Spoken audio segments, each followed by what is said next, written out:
Thank you everyone for joining the call today. Today we're going to talk about the $25,000 grant for Long Beach residents. Before the recording, I asked everyone where you're from. Luckily, everyone on the call is from Long Beach, which is great. We're going to go over some good stuff today. Just a little bit about me. My name is David Sanchez. I am a full-time realtor. I live in Long Beach. I breathe Long Beach. I'm here all the time. I'm your guy for that. I also work in LA and OC area, but I really do specialize in Long Beach, which is great for this program because in this situation, you have to currently live in Long Beach and you need to purchase in Long Beach. So that makes it nice and easy. Also have Marissa. She's on my team. She's not on the call today, but that's her. And then Charlie, if you could say something about yourself. Yeah, Charlie Shatafian, Prime Equity Mortgage. I'm a loan officer, been doing this about a little over 5 years, and I specialize in home loans and making sure people understand the entirety of the process. There's not going to be one stone unturned or one question not answered before you are actually in escrow and buying that home. Looking forward to helping you. Perfect. Thanks, Charlie. And thanks for being on the call today. And I've done a lot of deals with Charlie, and it's always nice to have an expert here on the lending side. All right, real quickly, gonna just go over a few things before we jump into the grant program because we gotta start somewhere, right? You're all here right now. At some point, you do want to purchase a home, which is great. You're in the right spot for that. Different reasons to own a home, just high level, a few different things. One is equity. You get the opportunity to build equity over time, and then just with equity, that's the amount you owe versus how much your home is worth. You also get appreciation. If your home value increases, you could sell to make a profit. Of course, we're all looking for that. There's also some great tax benefits, which I do have a call where we have a CPA on the call, which answers all the tax questions. That's not my lane, but I let them answer that. But there's a lot of great tax benefits that you can take advantage of when you own a home. There's also upgrades. It's nice to be able to paint the walls. You want to put some money into the property. You want to put new countertops in, put new cabinets. The good thing about that is you get to enjoy it today, but it's going to add some to your property value because you're able to make your property a little bit nicer. And if you do that to a rental, that's great. Your landlord will love that, but unfortunately, you wouldn't benefit from that. So that's a nice thing there. And then also just it being an investment. A lot of times people just start off with a condo or maybe a fixer upper, and then typically their first house is not that $1 million mansion on Ocean Boulevard. Typically, they'll start with something a little bit more entry level, not $1 million. They'll start with something and then they'll gradually move up to that. The way I see it is a nice stepping stone. All right, the home buying process, and let's just kickstart that. The first thing you want to do is build your team. Right now, you have Charlie and myself. There's an easy one. We could check that off. You also want to check your credit score. That's something that Charlie's going to talk about in a second. You want to have an idea what you're looking at there. Also boosting your savings. You can't start too early. If you start today, even if you might be purchasing a home in maybe 6 months, a year, 5 years, it's great to start saving today. That's important. And then knowing your numbers as far as you have an idea what interest rates are, what your income is, and how much you qualify for, that you kind of know, which area you're going to go, what type of property, and all that. All right, why a pre-approval matters. But you do want to get a pre-approval before you start looking, and we're going to talk about that in a second. But you just want to know what you qualify for. So if you're looking at properties that are $1 million and you qualify for 500,000, that's not going to be good. You're wasting your time there. And then there's certain properties that don't even allow you to view the property unless you do have a pre-approval letter. So it's really important to have that. And then if you say you find the property that you love, there's sometimes where we need to get the offer in right away, like say maybe later that day. And if we don't have a pre-approval, then we'd be wasting our time potentially because sometimes it takes 24 hours, 48 hours to get that. But the good thing is if you see a property that you love and it might be beneficial to write an offer within a couple hours, that's something we could jump on right away. And then Charlie, speaking of pre-approval, if you could talk a little bit about what you look for. Absolutely. On my end, the first step is always to build your file, right? I work as a wholesale broker. I have over 50 banks that we can ultimately lend to and go with. But the first step is always to just start with a foundation of your file. What that really is an application and then some documents. The application is going to be name, birthday, social, address, history, and then your job. Hopefully you're working, and you can show that. And then we need some documents to go along with that. Your driver's license and social security card. It is a federal loan application. We just want to make sure you are who you say you are. You need, if you're working for an employer, W-2 wage earner on salary or hourly, we're going to need your most recent 1 month's worth of pay stubs, as well as your two most recent years of W-2s. If this is someone who just came out of, say, school or even a trade school that just started their job, maybe they don't have a 2 year work history, we can use that schooling as your work history. Don't feel like you need to wait to be on that job for 2 years in order to get pre-approved and buy a house. Any additional income that you may have, whether it's spousal support or alimony, or if you pay out spousal support or alimony, we definitely want to know that because we account for that in your pre-approval. And also, if you have any rental income, perhaps, we definitely want to know all of the pieces of the puzzle. We know exactly which direction we can go. Child support, alimony, I touched on that. And then also your two most recent months of bank statements or brokerage statements if it's an investment account. The bank always wants to know where your money is for the down payment and closing costs. You can't have a duffel bag of cash or mattress money, unfortunately, at least not to buy a house. So, and then a few different types of loans that are out there and available. FHA, I like to refer to it as the government's version of a first-time homebuyer program. Very low down payment. You can have a down payment as little as 3.5% of the purchase price.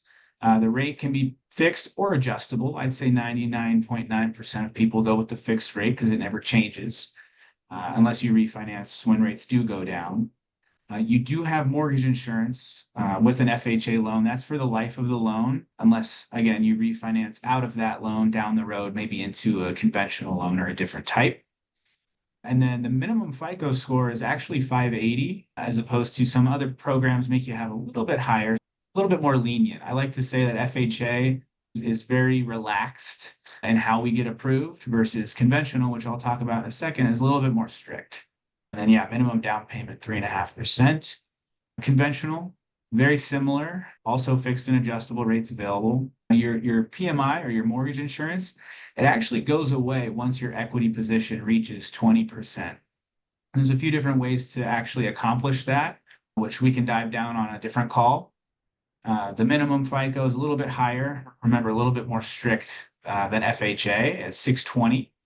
And depending on the purchase price and the county that you're buying in, your minimum down payment is anywhere from 3 to 5%. And then lastly, the best loan product on the planet, in my opinion, is a VA loan. It is reserved for veterans or members of their family, but there's no mortgage insurance. You can put as little as zero down and usually results in much lower payments as well. Today, we're talking about the $25,000 Long Beach grant for first-time home buyers. But let's say for some reason or another you don't qualify for that. There are other grant programs out there. CalHFA, that's the California Housing Finance Agency. They have a few different programs available for first-time home buyers, assuming you also qualify. But it's always, a rabbit hole we definitely want to go down and see if we qualify and if it makes sense.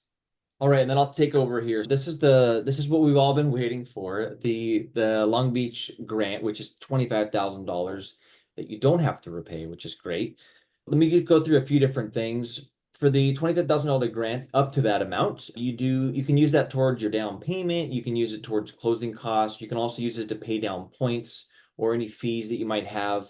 You can use that to pay down the interest rate, which is great. Pretty much anything you can use it on.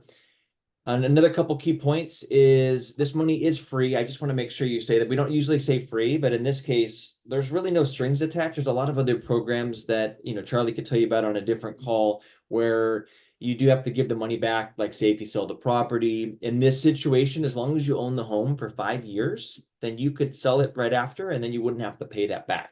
If you sold it before 5 years, there could be you could, I think it's prorated after that, but we can learn about that if you have any questions, but you could stay there for 5 years or good.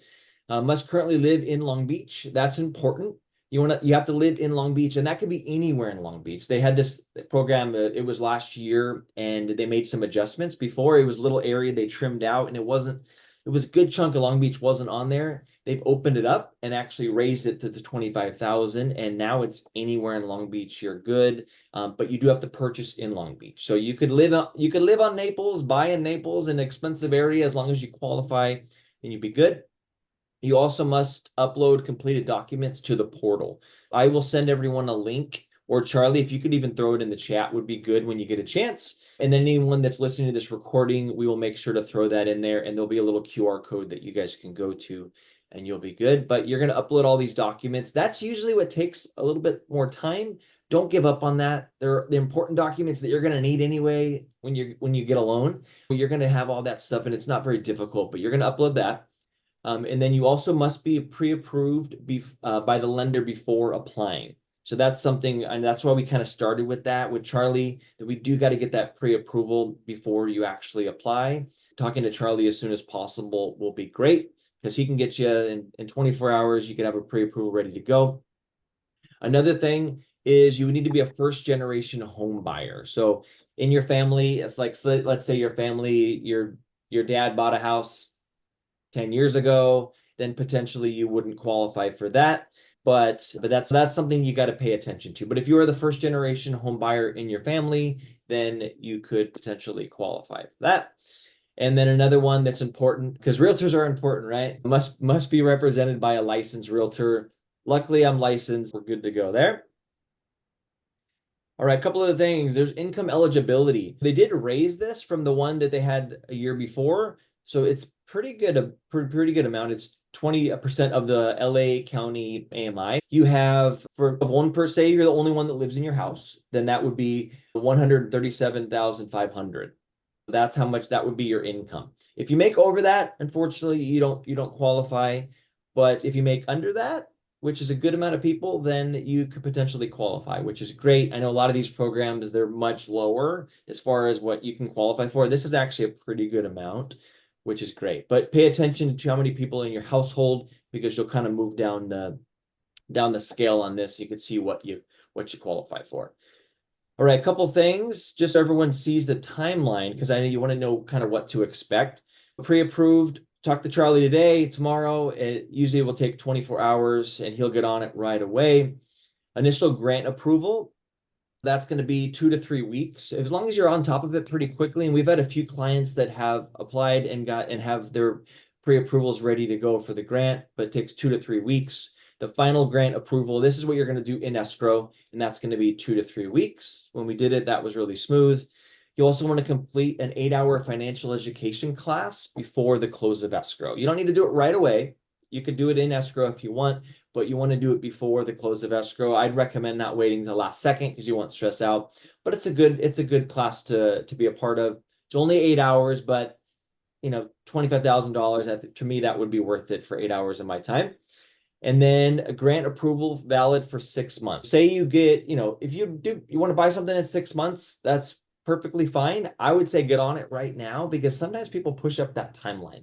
And then we want to make sure there's still money in that account. As of right now, I have a contact with the city and they said there's still funds in that account. We're still good, but you do want to make sure you get on it right away so that you kind of get that money locked in, and then you'll be good to go. Once you get pre-approval, say you get a pre-approval today, you got 6 months to get an escrow. And then also escrow needs to be at least 30 days. That is something that's nothing for you to worry about. Just when we write the offer, we'll write a 30-day escrow. The transaction that we did with which I'll show you in a second for the example, but we were able to close a little faster than 30 days, but we'll just write that on the contract. All right. And then if you see on the right side here, I said scan for details. That is the website you're going to go to if you want to get additional info. We kind of went over at high level here. We took out the bullet points. This is a good gist of it. But if you want to go on there, because you are going to have to apply eventually, you're going to scan that and then you could check out everything. All right, so that's kind of the gist of that, just so you guys know. Again, go to that website. You can see all the details. You can talk to Charlie and myself, and we can give you a little bit more info.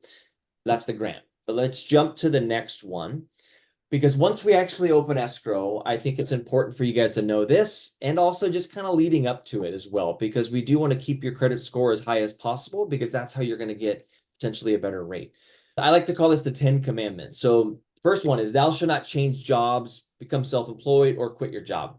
If you currently work at Boeing, great, you're an engineer at Boeing, stay there. That's perfect. Let's stay there. Or if you want to go to, oh, I'm gonna go to Raytheon and also be an engineer. That's a similar job. The lenders, that's not going to scare them off. But say you go from being an engineer at Boeing and then you decide to, you know, I don't know, be a nurse. They see that as completely different jobs. It's not apples to apples, they're different jobs. That's going to scare a lender a little bit. So you're going to have to stay in this new job a little longer. But what I'd recommend is while you still work at that engineering job, I would just get the pre-approval then, and let's try to get you an escrow. And then as soon as you close on you get the keys, then you can go be that nurse that you've been dreaming about. All right, second one, thou shalt not buy a new car or truck. If your car works, great. I would keep that. And let's wait till you get the keys, and then you can go car shopping. Thou shalt not use your credit cards in excess. Say if you normally spend $1,000 a month on your credit card, you could still spend 1,000. That's fine. Just don't go jump and spend 20,000 because the lender's that's gonna scare them a little bit, and that's gonna throw off your debt to income ratio. But do your normal spending. That's fine. Thou shalt not spend money you have set aside for closing costs. But you do want to have some money set aside, which we'll talk about in a future call, but you do want to have some money for that. And I recommend putting it in a different account, but you don't want to spend that money, well, especially while you're in the middle of escrow. Thou shalt not omit debts or liabilities from the loan application. I know you might think you're sneaky by leaving something out, like say you have alimony or something. You just want to tell the lender everything, whether it's good or bad. They're going to find out eventually because you don't want them to find out the day before you get the keys and then you find out you can't fund the loan. Just tell them everything up front, and there's nothing they haven't heard before, so don't be embarrassed about that. But I would just make sure they know all of that. Thou shalt not buy furniture or appliances until you own the home. That's a good one. I actually have an example of a story where this, luckily it wasn't one of my clients, but it was one of my friends that works in my office. He ended up writing an offer. They got an offer accepted. They were in escrow, really happy, and the wife was ecstatic, and she loves some new furniture and she wanted to get it for her new house. Excited about it. She bought $20,000 worth of furniture and she had it delivered to this house that wasn't hers yet. The problem with that is it threw off her debt to income ratio because that was $20,000 purchase. And unfortunately, she was unable to close because the lender saw that and they're like, oh, wait, now you don't qualify. What had to happen is they had to return all the furniture and then they had to wait 30 days for it to fall off the credit. Luckily, the seller was accommodating. They didn't have to be, but they were. Wait 30 days, fall off the credit. Then they were able to close on the house. She got the keys and then they had to buy the furniture again. I would just say, let's just save everyone the headache and just wait till you get the keys and then you can do whatever you want. Also, not having a lot of inquiries on your credit. You know, you already have credit cards and stuff. Just use the ones you have. I wouldn't do any excess inquiries on that.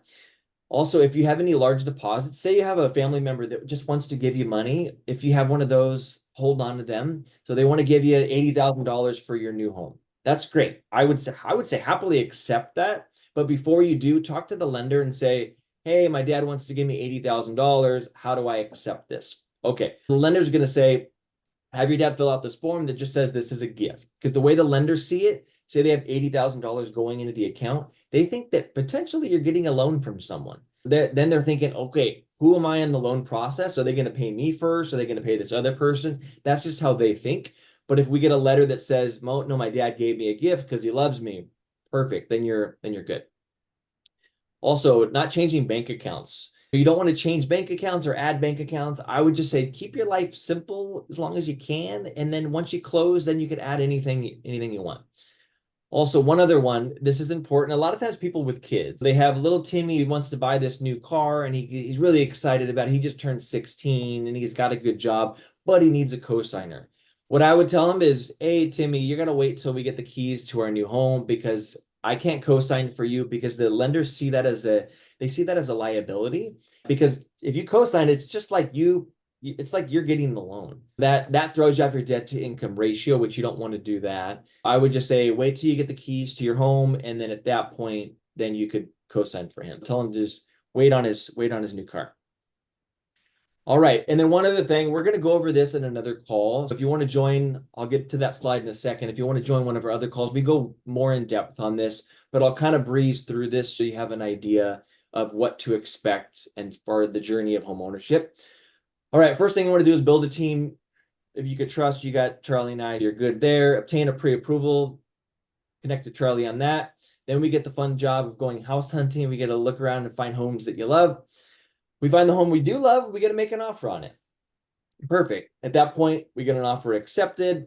Happy day. We could do that dance. And then the next step is you're going to wire your EMD or your earnest money deposit. That just shows that you're a serious buyer and you're putting your money where your mouth is. Typically between 1% and 3%. I recommend 3% because it looks like a much stronger offer. Also know that that's part of your normal down payment. Don't think, oh, I got to pay an additional 3%. No, let's say you're putting 10% for your down payment.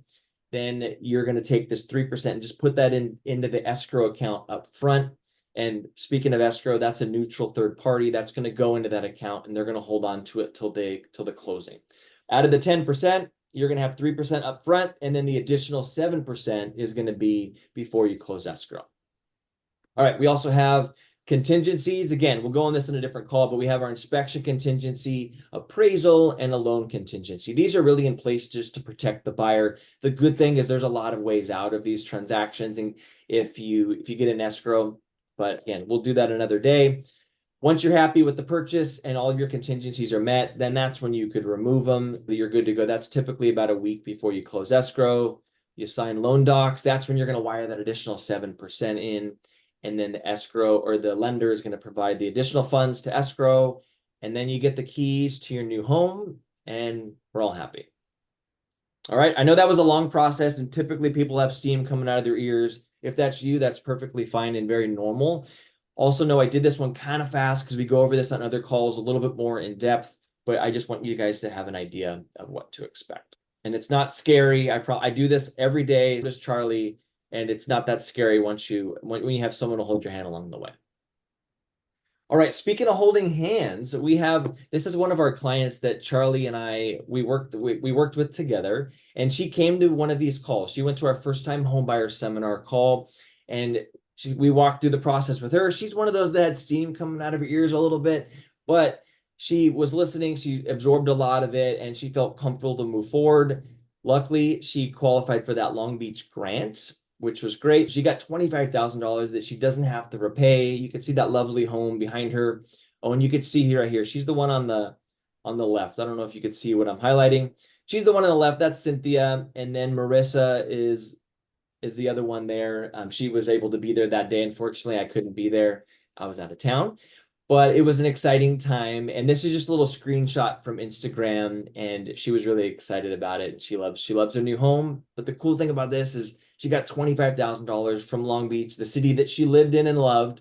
And she was able to get that. And then we also were able to, not to get too in depth with this one, but we were able to get funds from the seller in this situation. She had very little, she ended up having about a 10% down payment, and she didn't have to pay most of it up front. We had the seller pay for a lot of it, which was great. There's a lot of things that we can do as far as like paying down the rates or asking for some of the deposit to be paid by the seller. And this is the case. We did that and we got the grant money, which was great. But again, I think I talked about it too long, but it was a really exciting transaction. And I saw her yesterday and she's really excited about it. So, all right. We have a few different webinars coming up.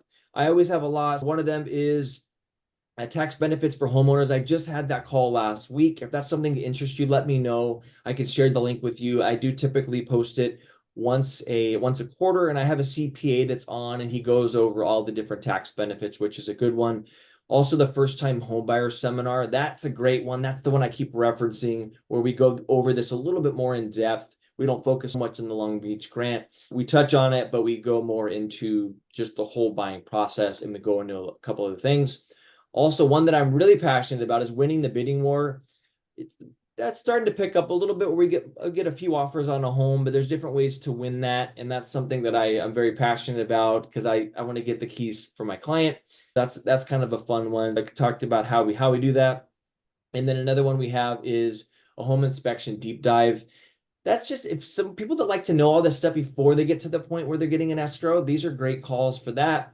Of course, we have an inspector that comes out, they do their job, but some people like to know ahead of time. For those, if you're one of those, a lot of times type A personalities, then what you can do is scan this QR code. If you're not a part of the group already, make sure you guys join the group. And I always try to come up with new ideas. And if you have an idea of something that you want to talk about, which one example is, when we had the call for the tax benefits for homeowners, I had it with Garrett, the CPA, and we had people asking about different tax benefits for rental properties and for Airbnbs and short-term rentals, that kind of stuff. So that's something that we weren't going deep in on that, but we're going to come up with a call because people were requesting it. If you have anything that you want to request, let me know, and then we can add that to the schedule. And of course, if you have any questions, we're going to answer those in just a second for anyone that's on the call. I know we had to breeze through it. We're going to have some good questions, I'm sure. But if you have any questions and you're listening to this recording, then what you can do is just scan this QR code on the bottom here, and that's going to take you to my calendar link. On here, you could sign up for, if you want just a one-on-one buyer discovery call, we can do that. If you are looking to sell or know someone that's ready to sell, then they could sign up for that, and I'll be able to walk them through the process. If you just want a quick connect, or if you want to grab coffee, especially if you're in Long Beach, I'm in Belmont Heights area, I'd love to get coffee with you, then that's an option too. And last time we have our info on here. If you want to follow me on Instagram, this is a good page to take a screenshot of for all of our info. If you want to follow me on Instagram, that would be great. I do post a lot of educational stuff, and then you can see a little bit about my personality. I do a lot of stuff with the community, and you can see that, but I also post a lot of stuff about home ownership and different things I look for when I'm purchasing a home or working with a client to purchase a home. So this is a good time if you guys could just take your phone out. You could just go to the camera function, and then you go to the QR code, and you can click that, and it'll go right to my Instagram. Whether you have Instagram or not, you can still view it, and you can see some of the great videos we have out there. Same with Marissa. And then my phone number is on there as well. That is my direct number. Know that you can call me or text me anytime, and I'd be happy to connect with you. And then Charlie, before we answer some of those questions, you want to say something quick? Yeah, that's all my contact info. That's my direct cell. Call, text anytime. My link right there, that is all my contact info, as well as a free kind of pre-approval first step is in my link tree. I don't have my Instagram hooked up there. I'm not as market savvy or marketing savvy as David and Marissa on Instagram, but there's a lot of cool tools in that link tree within that QR code. Just as first steps, nothing's binding. You don't need to get your credit pulled, anything crazy like that, but it's a great way to kind of see where you might be in terms of where you're trying to buy and all that good stuff. But definitely looking forward to connecting. Perfect. Thank you. And then I just want to thank everyone for being on the call today. There's a lot of people that I know they had a lot of questions, and they're in the chat right now. We're going to answer all those. And if there's anything great, we'll put it in a little FAQ at the end, and we can post that on the link. But because of their privacy, I'm just going to cut this part out. But we hope to see you all at a call in the near future, one of our first-time home buyers calls, or again, you could always call us. Okay. All right. Have a good night.